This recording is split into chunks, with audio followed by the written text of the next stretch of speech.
I had to turn down a family vacation again. My sister had already made her usual request, asking me to babysit around 11 p.m. It had become a familiar pattern. I was always the helper, the one expected to say yes, no matter the time or circumstance. Back when I still lived with my parents, this happened constantly. I was always pulled into looking after my sister's 3 kids, even during our family vacation last year. That summer, I took a drive down the coast during my break, which should have been relaxing. My parents paid for most of it, but I ended up crammed into a room with 3 noisy boys. The idea was that my sister and her husband needed space, so I had to make do. They promised I'd get time to myself. Instead, I spent most of the trip managing the kids. I brought it up, told them I wasn't happy, but all I got in return was, "You're doing it for free, so don't complain." That entire trip ended up revolving around one event, a museum visit, and even then, I had to drag 3 kids through the exhibit. This year, they're planning another beach trip. It's on their June calendar, and like clockwork, they expected me to do the same thing again. But this time, I said no. I let them know I'd be taking my own car, covering my own hotel, and setting my own schedule. That didn't go over well. My parents were shocked. They brought up how we've always done things together. I reassured them, I've got a reliable car now and a good job. I don't need to be stuck in the same dynamic as before. I didn't want another summer of being treated like a built-in babysitter. I wanted to enjoy a vacation like an adult. That's not too much to ask, right? But when my parents told my sister she wasn't happy, she panicked, saying she couldn't handle 3 kids on her own. That last time, she'd basically roped me in with no warning, and I couldn't do anything I wanted. I was made out to be the bad guy just for wanting a little freedom. This time, I made it clear. I'm grown. I can go to an art gallery. I deserve my own vacation. Now, my sister isn't speaking to me. My parents are still trying to convince me to keep the peace, but I won't budge. Am I really the bad guy here? I know it's hard on them, but they'll just have to adjust.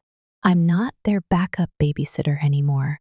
It's been an hour since I posted about this online. I noticed my sister doesn't post often, but it turns out she read what I wrote.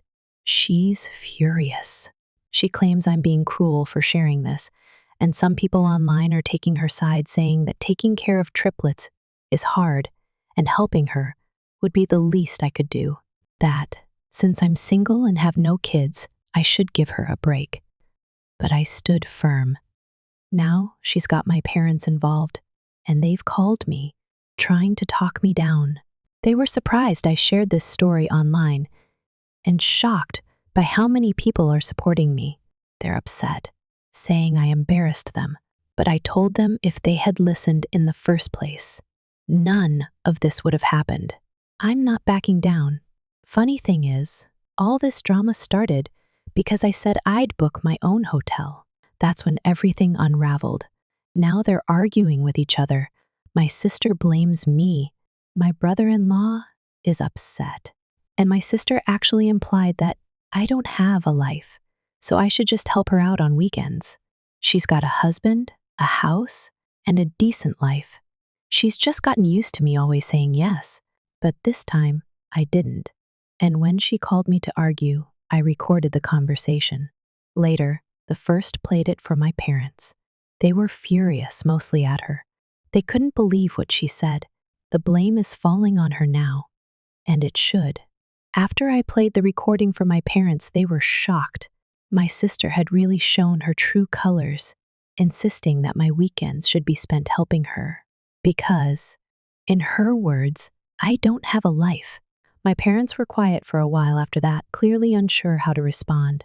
But to their credit, they finally admitted it was unfair of her to place that kind of pressure on me. It had taken years, but they were beginning to see what I'd been dealing with. What hit me the most was when my dad said, "We didn't know it was that bad." Well, maybe they didn't want to know. It was easier for everyone if I just kept quiet and helped. But those days were over. My sister hadn't spoken to me directly since that phone call, but her husband, surprisingly, reached out. I think seeing her meltdown had shaken him. He told me she had cried for 2 days after the post went viral and that the comments were eating her up inside. She hadn't expected so many people to take my side. He didn't argue with me. He didn't defend her actions. In fact, he admitted that things needed to change. He said they were going to look for a proper babysitter, not rely on me anymore. That small step made me feel like maybe, just maybe, this nightmare was beginning to shift. I thanked him. We didn't say much else. By the time our extended family gathering came around, the tension in the air was impossible to ignore. Everyone was polite, but you could feel the undercurrent. My sister stayed close to her husband. She barely looked at me. My parents made an effort to be kind, almost like they were trying to make up for everything. I still planned to go on vacation with them, but under my own conditions. I told them, calmly, that I'd be driving separately and staying in my own hotel room. I had already made the reservation and even picked a hotel that was on a different floor from where my sister and her kids were staying. I wasn't taking any chances. I also called ahead and spoke with the hotel. I made sure they wouldn't release any information about my room to anyone, even family, just in case. And sure enough, the day we all arrived, my sister did try to find out what room I was in. The hotel staff refused to tell her. Her husband tried to smooth things over, but I kept my distance. That morning, I'd hit the road early, before the rest of the family was even packed up. I'd sent a quick text letting them know I was on my way. I wasn't trying to be sneaky. I just didn't want to get roped into a group brunch or some last-minute childcare drama. By the time I reached the hotel, it was still too early to check in, but I went ahead and gave the front desk my details. I also reiterated, just to be safe, that no one, no matter who asked, was to be told anything about me without my consent. I spent the next hour or so exploring nearby cafes. I treated myself to a nice pastry and a cup of strong coffee. It felt peaceful, quiet. For once, I wasn't waiting on someone else's schedule or juggling other people's needs. Eventually, the rest of my family rolled in. I saw their SUV in the parking lot from across the street. I ducked into the lobby just as they were checking in. My sister didn't see me, but my parents did. They gave me a little wave, then went back to speaking with the front desk. I overheard my sister asking something quietly, and her husband putting a hand on her arm, as if to say, "Don't start." I didn't say anything. I just went up to my room, swiped my key, and shut the door behind me. Later that evening, we met for dinner in the hotel restaurant. My parents had reserved a large table. My sister was already seated with her kids, looking tired, and if I'm honest, resentful. At one point, she asked me, "Could you just keep an eye on them while I run to the restroom?" I looked her in the eye and said, gently but firmly, "No, I'm not doing that anymore." She looked stunned. Everyone at the table went quiet. Her husband glanced at her, then gave me a small nod, almost like he was silently thanking me for standing my ground. That dinner was awkward, but I didn't let it ruin my mood. Afterward, I headed back to my room while the rest of them lingered. The next day, I made plans to visit a local museum. I let my parents know I'd meet them for dinner, but I wouldn't be joining them for group activities. My mom tried to suggest the aquarium. I politely declined. I spent the day wandering through galleries, admiring old paintings and quiet exhibits. I stopped for lunch at a charming little cafe and took photos to remember it by. It felt like the kind of vacation I'd always wanted, but never had the chance to enjoy. That evening at dinner, things were a little more relaxed. Everyone had accepted that I was doing my own thing. My sister avoided eye contact, but for once, she didn't ask anything of me. It was progress. I'm not saying everything was perfect, but it was better than last year. And that, to me, was a win. The rest of the trip was a strange mix of tension and freedom. I kept my boundaries firm, and for once, everyone respected them, at least outwardly. I made it a point to enjoy my time, slipping out early each morning to avoid the chaos of group breakfasts. I walked along the beach with a coffee in hand, stopped by small art shops, and even tried some local seafood that would have never made it onto the family-approved meal list. It was peaceful, and most importantly, it was mine. Still, I couldn't completely avoid the cracks in our family dynamic. At one point, my sister tried again. I was walking toward the dining room for our group dinner when she cornered me.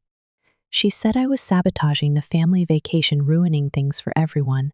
Her voice trembled, but there was no apology, no ownership, just more of the same guilt tripping.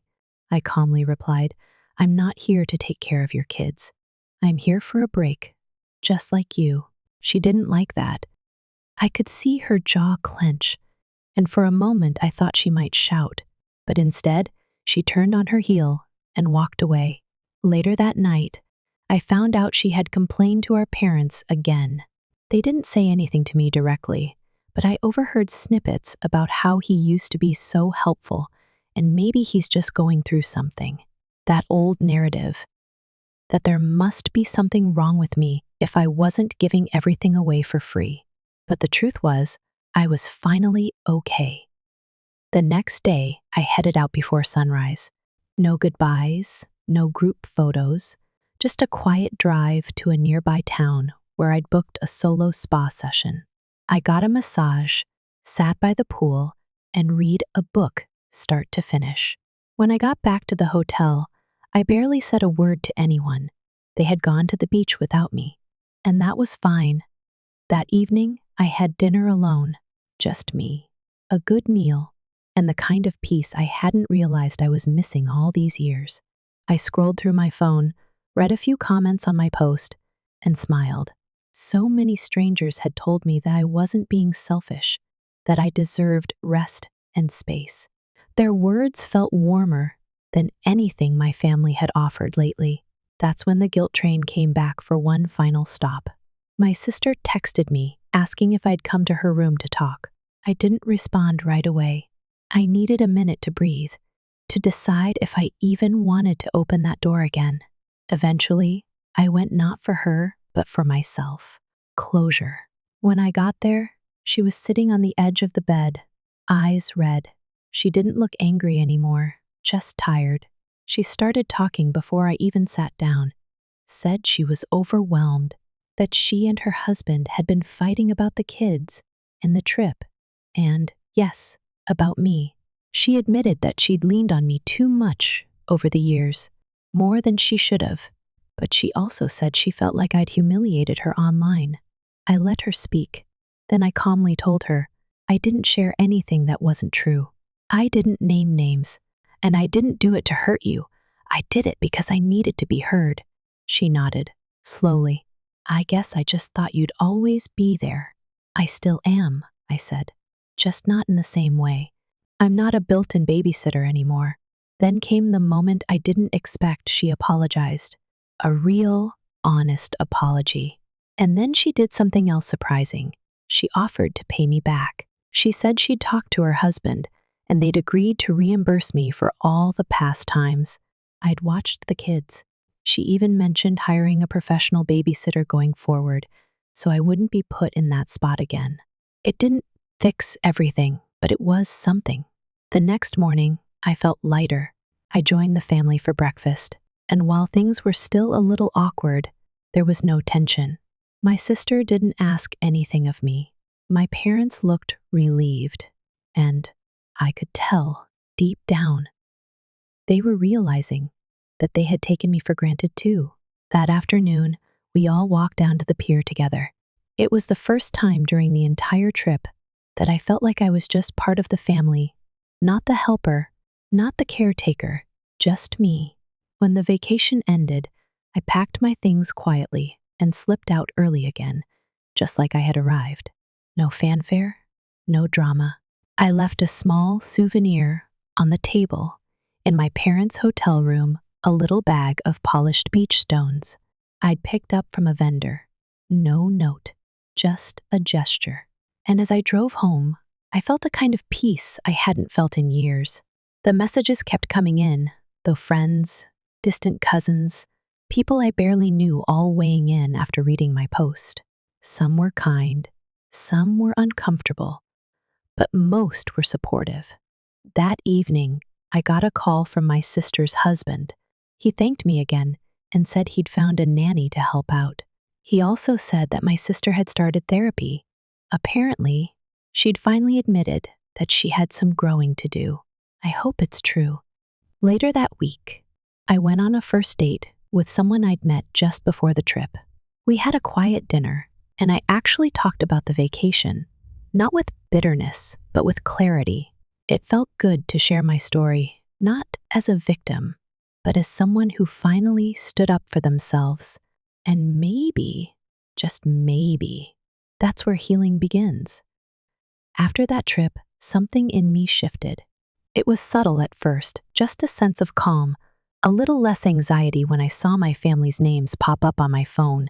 I wasn't waiting for another favor to be asked, or another last-minute babysitting emergency. I knew things weren't perfect, but I had finally taken my life back, and that gave me a strength I hadn't known I needed.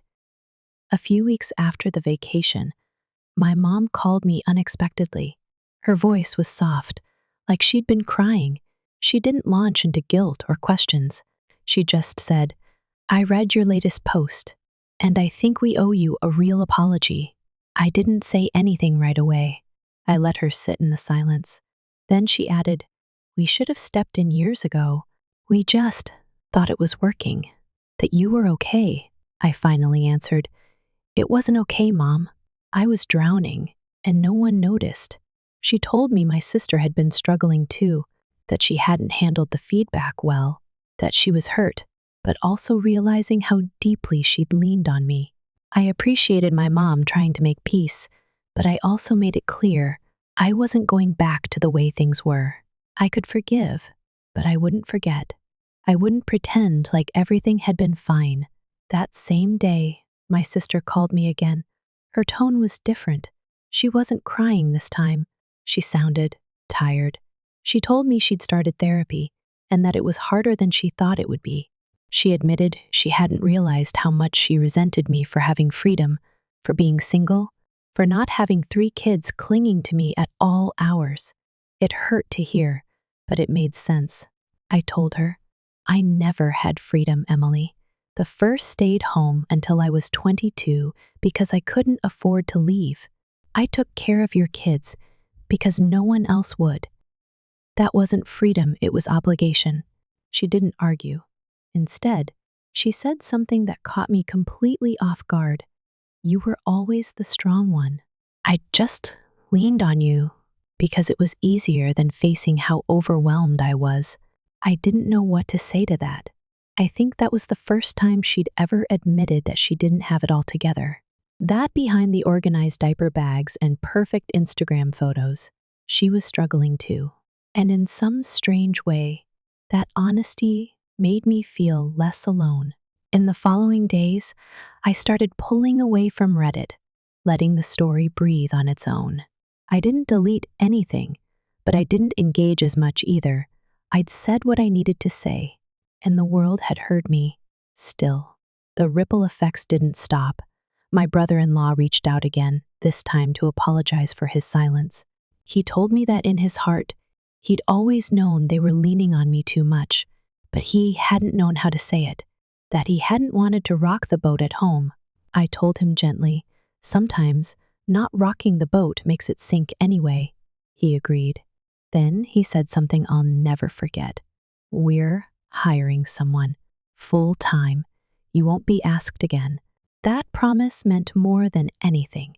Soon after, the family gathered again for another dinner, this time at my parents' house. I was nervous. I didn't know what to expect. But when I walked in, no one asked me to carry a diaper bag, or to grab juice boxes, or to entertain the kids. Instead, my mom greeted me with a hug, and my dad pulled out a chair at the head of the table. It was a small gesture, but it felt like the first time I was really being seen. During dinner, my sister barely spoke, but at one point, she quietly said, "Thanks for still showing up." I nodded. We didn't rehash anything. We didn't need to. The silence between us wasn't angry anymore, it was healing. Later that night, my sister's husband texted me a simple message. "She's trying," I replied. "So am I." That weekend, I went on another date. Same person as before.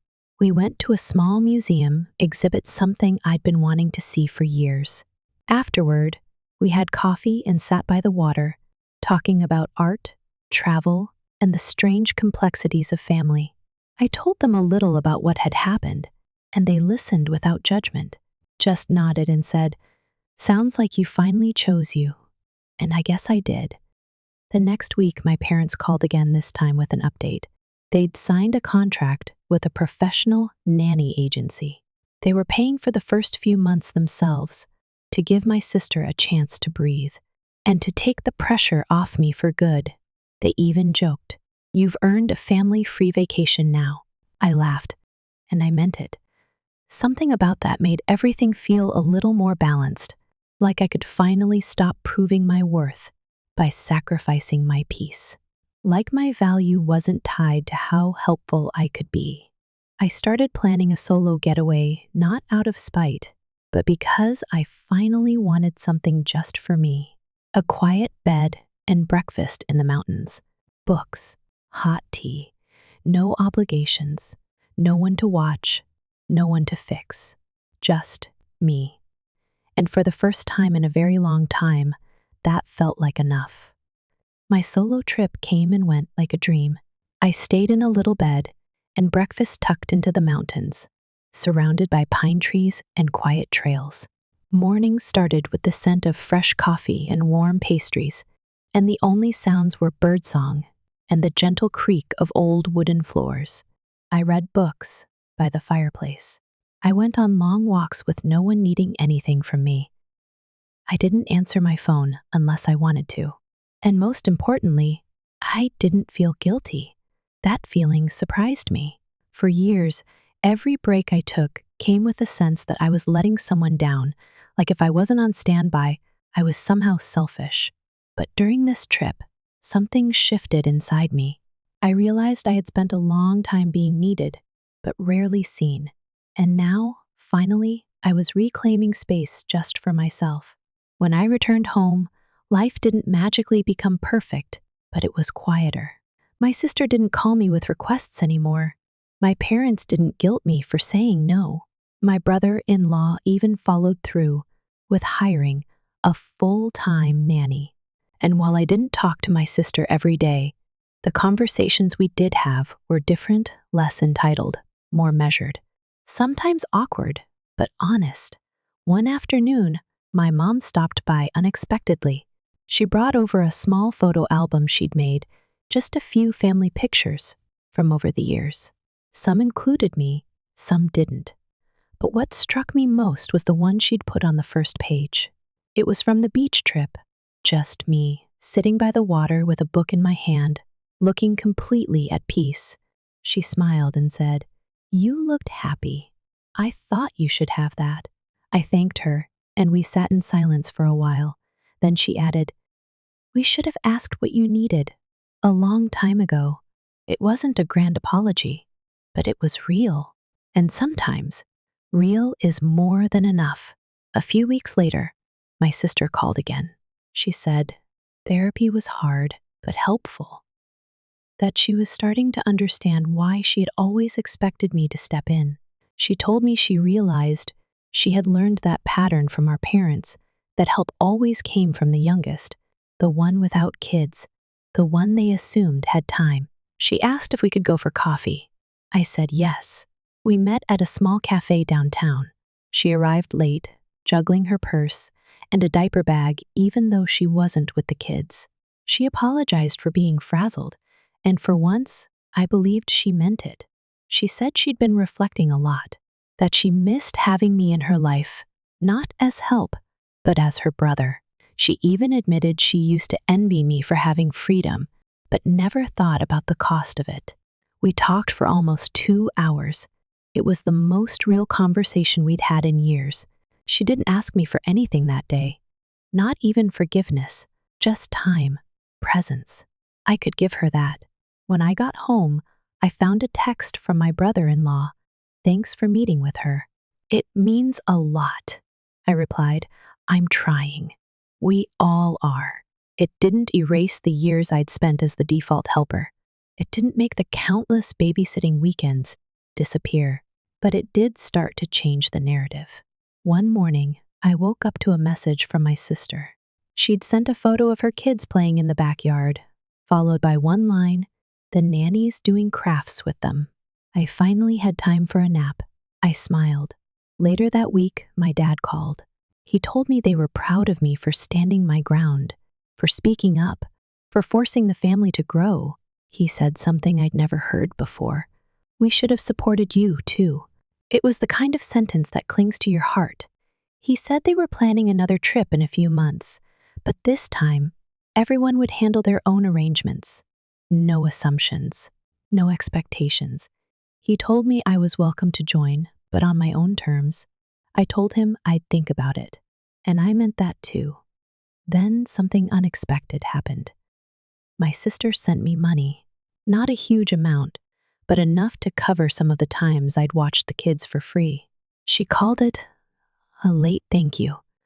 I didn't know whether to laugh or cry. I'd never expected her to do that, but I accepted it, not because I needed the money, but because it was a gesture that said, "I see you now." And honestly, that's what I had wanted all along. I wanted to be seen as a sibling, not a sitter, as a person, not a backup plan, as someone with a life, not just free time. And slowly, that's what I became. The story I shared online faded into the background. My posts stopped getting comments. The attention moved on, as it always does. But for me, the impact stayed. I've started dating someone seriously now, the same person I mentioned before. They've been incredibly kind, supportive, and understanding about everything. We talk a lot about boundaries, about chosen family, about learning how to ask for what you need without apology. It's healing. My relationship with my sister isn't perfect. It never will be, but it's improving, little by little. The last time I visited their house, the kids ran up to me, excited, but no one handed me a diaper or asked me to just help for a minute. I stayed for lunch, laughed at their silly stories, and left when I wanted to. No guilt, just love. That's what it should have always been. So, if you're someone who's ever felt like the helper, the invisible one, the person everyone turns to but never thinks, please know this. You are allowed to say no. You are allowed to rest. And you are absolutely allowed to be the main character in your own life. As we grow older, many of us reflect on the roles we've played in our families, not just as parents or siblings, but as the ones who quietly stepped in, made the sacrifices, and carried the weight when no one else would. This story is a powerful reminder that love should never be mistaken for obligation, and that boundaries are not acts of selfishness, they're acts of self-respect. For years, the storyteller was expected to put their own needs aside to keep the peace, to help without question. But eventually, they realized that being the helper had become a way others avoided accountability. And in choosing to step back, they didn't abandon their family, they simply chose to honor themselves too. This is something many of us were never taught to speak up when the burden becomes too much, or to believe that our time and energy are just as valuable as anyone else's. But it's never too late to begin. It's never too late to choose peace over pressure, self-worth over silence. Have you ever found yourself in a similar role, always helping, rarely seen? Share your story in the comments. Your voice might just be the one someone else needs to hear today.